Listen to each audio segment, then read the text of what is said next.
конечно, это группа «Пропаганда», ДСЛ, ну и «Шура». И вообще лето, веселое настроение, солнце. Ой, не знаю даже. Света, наверное. Я всех знаю, всех люблю. Свету особо люблю. Децл даже, да. Вот кумир моего детства, основатель русского рэпа. Его больше всего жду здесь. Света. Да, безусловно, песни такие Магнита. романтичные. Там очень много воспоминаний. Дорога в аэропорт. Это вообще шикарно.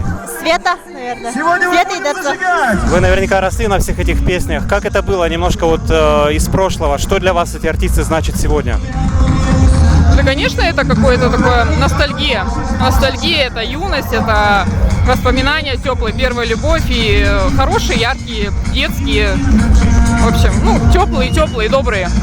Напоминание, конечно, юности, снова девочки.